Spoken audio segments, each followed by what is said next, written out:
कालकालं गणेशादिपालं जटाजूटगङ्गे तरङ्गे विशालं शिवं शङ्करं शम्भुमीशानमीडे मुदामाकरं मण्डनं मण्डयन्तं महामण्डलं भस्मभूषाधरं तम् अनादेर्घभारं महामोहमारं शिवं शङ्करं शम्भुमीशानमीडे गणाधो निवासं महाटाटहासं महापापनाशं सदा सुप्रकाशं गिरीशं गणेशं सुरेशं महेशं शिवं शङ्करं शम्भुमीशानमीडे गिरीन्द्रात्मजा सङ्गृहीतार्धदेहं गिरो संस्थितं सर्वदा सन्नगेयं परं ब्रह्म ब्रह्मादिभिर्वन्द्यमानं शिवं शङ्करं शम्भुमीशानमीडे कपालं त्रिशूलं कराभ्यां दधानं पदाम्बोजनग्नाय कामं ददानं बलिर्वरदयानं सुराणां प्रधानं शिवं शङ्करं शम्भुमीशानमीडे शरश्चन्द्रगात्रं गणानन्दपात्रं त्रिनेत्रं पवित्रं धनेशस्य मित्रम् अपर्णाकलत्रं सदा सचरित्रं शिवं शङ्करं शम्भुमीशानमीडे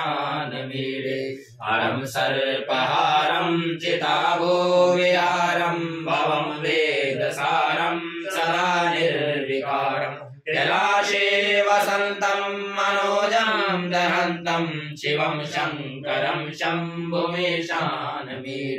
स्वतं वा प्रभाते नरशूलपाणे पठेत् सर्वदा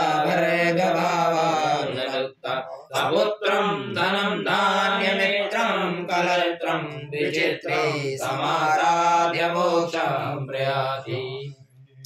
विचित्रं समासाद्य मोक्षं प्रयाति नमामि शमीशाननिर्वाणरूपं विभुं व्यापकं ब्रह्मवेदस्वरूपं निजं निर्गुणं निर्विकल्पं निरीहं चिदाकाशमाकाशवासं भजेम निराकारमोङ्कारमूलं तुरीयं गिराज्ञानगोतीतमीशं गिरीशं कालं महाकालकालं कृपालं गुणागार संसारपारं नतोऽहं तुषाराद्रिसङ्काशगौरं गभीरं मनोभूतकोटि प्रभाश्रीशरीरं स्फुरन्मौलिकल्लोलिनी चारुगङ्गालसद्बालबालेन्दुकण्ठे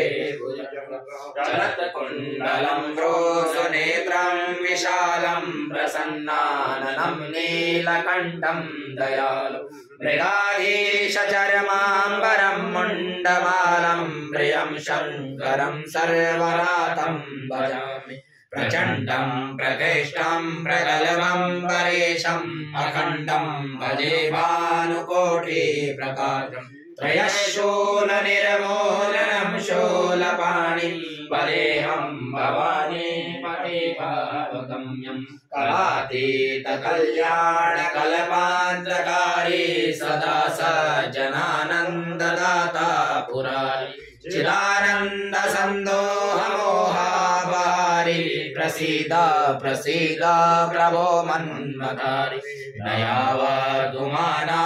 पादारविन्दं भजन्ति अलोके परे वा नराणां न तावत् सुखं शान्ति संतापनाशं प्रसीद प्रभो सर्वभूतादिवासम्